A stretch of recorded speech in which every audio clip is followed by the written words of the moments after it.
Assalamu Alaikum everyone, welcome back to another video. I hope you're having a wonderful day. So for the last week and a half I've been traveling. I've got a few more days left. I've been to Thailand, Malaysia, Singapore. I've never been to this side of the world and it's absolutely wonderful. I've kind of pre-recorded some videos for you guys, and just today I just realized I haven't actually kept up with the markets or what's been happening. I didn't even open the portfolio. I just did it today and I thought, you know what, let me have a look at what is happening. And the portfolio seems to be on, right now the highest it's been for since basically I started this whole thing. I think it was once it's gone up slightly higher than this, but around this time, around this price anyway, value if you like. And what I want to do today is I want to quickly give you a quick portfolio update since things have slightly changed. As you can see here, S&P Global is now my biggest holdings, and I'm like, wait, how did that happen? Where did that come from? Because Broadcom and these two companies has been my leading company for quite some time, but S&P Global has now bounced back. Somehow has actually gone over the over Broadcom. So I want to give you a quick update, and then I want to talk about two companies that in this portfolio that have reported the earnings, because as you know, the earnings reports have already started, and the two companies that have reported earnings are ASML, and that's the reason why I wanted to do this quick video, because I've realized they've reported and the stock was down, I think 12%. Let me just check quickly, because I think it was down, yeah, there you go, about 12.7%, which is absolutely crazy. And J&J has reported, but they were up about 2%. So I want to give you a quick overview of ASML, and then very quick overview of J&J's what they've reported. I don't think I own any of the other companies that are reporting, but some of the companies that are reporting, TSMC, will be interesting to see. Like they're reporting today, this morning. Okay, so once they report, that will be interesting to see basically what they say about the markets, because between these two companies, ASML and TSMC, will either take down the entire semiconductor or help. Yesterday it sounded like basically the ASML has taken down the entire S&P 500 when it comes to the semis, if you like. So 12%, almost 12.5%, 10% down, yes, basically just this week. But for yesterday's performance, about 6-7% down, almost 8% for Broadcom, and 10% for 8% for Qualcomm, and 10% for AMD. So it will be interesting to see what basically TSMC reports as well. As always, if you have not joined us in the Patreon account, where you get access to a lot of things, all the buys and sells and everything else, in the Discord, where you actually meet lovely brothers who are sharing a lot of good practices, do join us on that. Right, so let's talk about ASML. The company has reported just yesterday, and as you can see, it was down about 13%. What I want to see now, if what they reported was actually that bad. And just looking at what they've reported here, as you can see, the company reports, remember, in euros. They based it in the Netherlands. When it comes to year over year, basically year on year basically was down about 10% when it comes to revenue side of it. And they've reported EPS over just 4 euros as well. Now when it comes to they've highlighted a few things that I just want to mention very quickly here. And these are some of the things that they've said. So global megatrends in the electronics industry. So now we're talking about basically every single device out there, including mobile phones and newer technologies, the AIs and everything else out there, okay, supported by highly profitable and fiercely innovative ecosystem, are expected to continue fuel growth across the semiconductor market, which is very good news for this company. Because remember, this company does not actually create the actual semiconductors, but they create the device that is used to actually produce these things.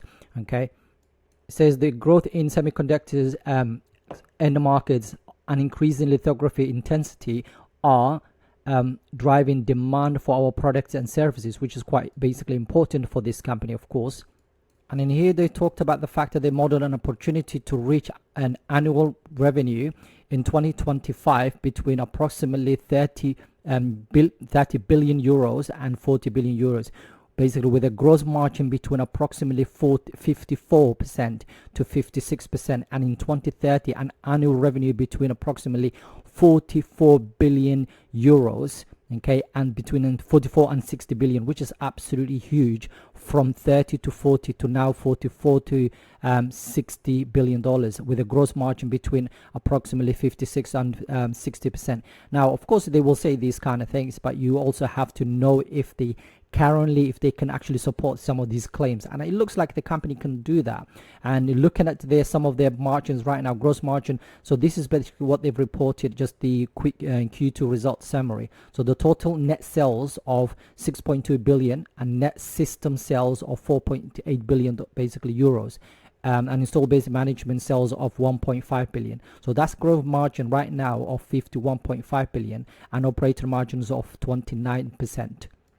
And as you can see, net income as a percentage of total sales and of net sales, that is 25%, 25.3%. Earnings per share of almost over just €4, and net bookings of 55.6 billion euros, and that includes the EUVs basically.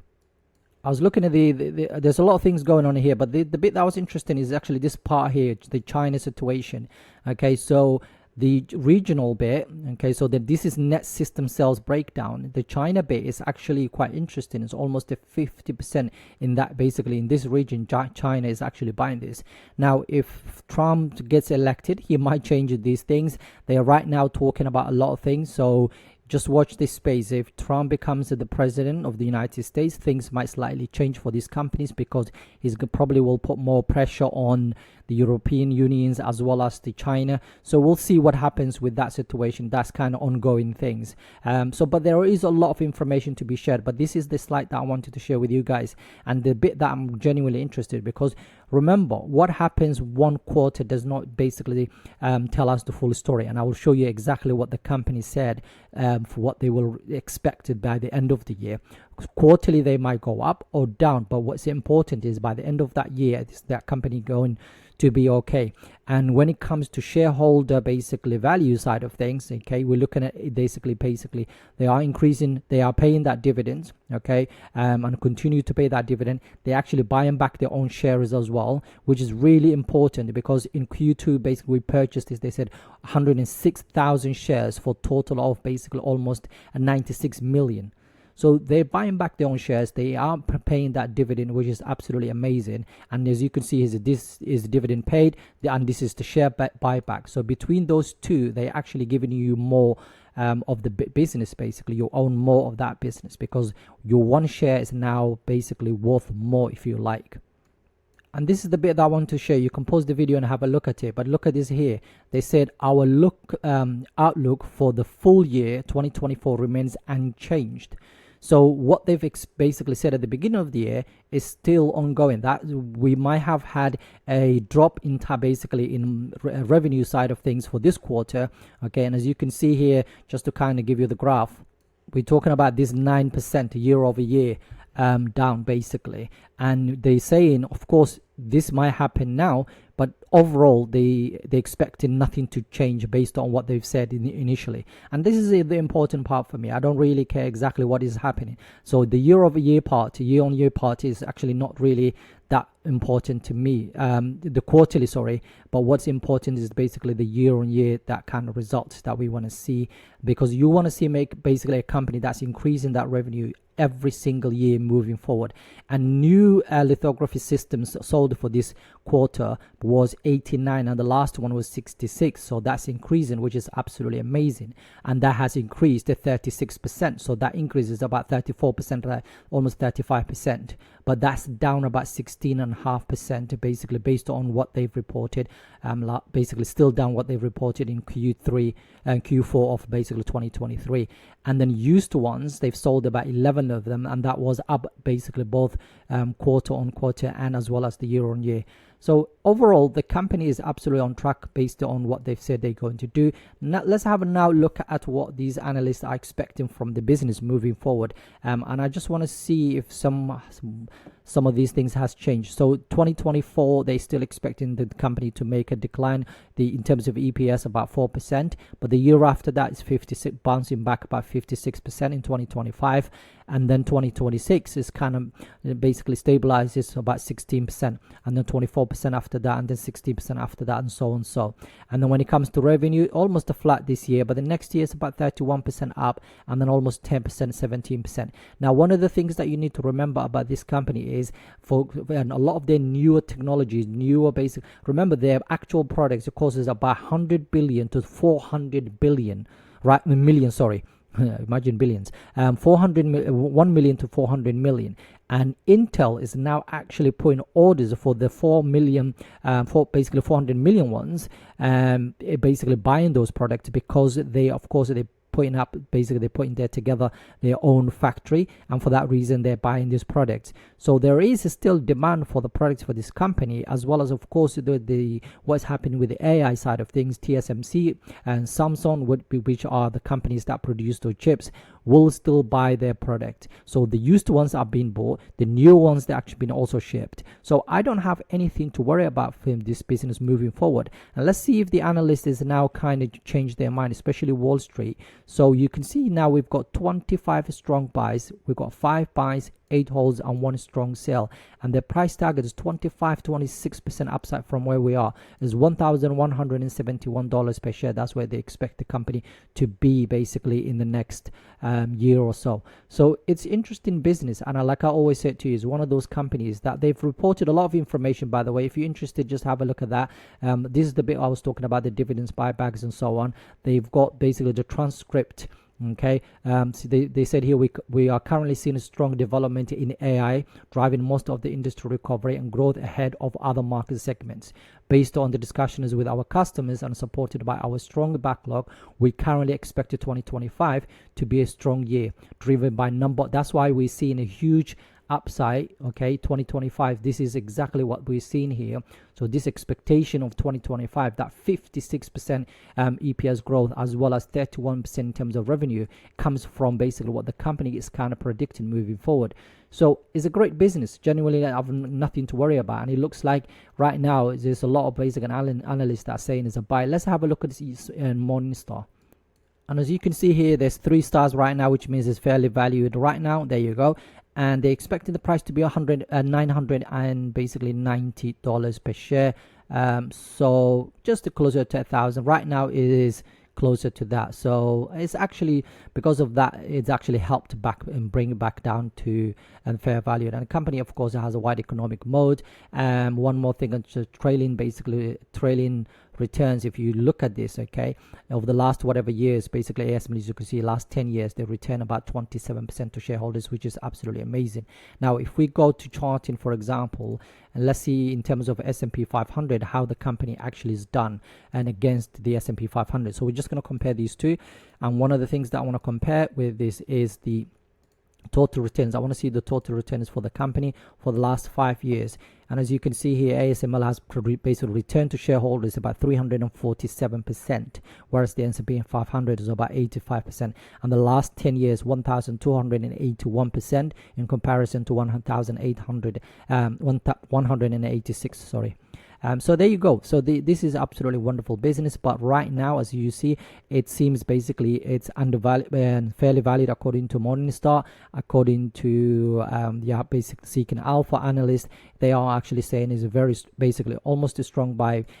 However, it's about 25%, 26% upside from where we are now. The next company I wanted to talk about quickly is J&J. J&J has reported yesterday. They were up almost 4%, which is quite nice to see because it's been down for quite some time. And one of the things that they've basically done is they beat bottom line, they beat top line at the same time. The consensus reported sales basically was $88.65 billion in adjusted operation EPS of basically over $10, which is quite nice. And guidance basically was absolutely fine based on what they've already said. And as you can see here, you can see a breakdown here of basically what the company has reported in terms of revenue.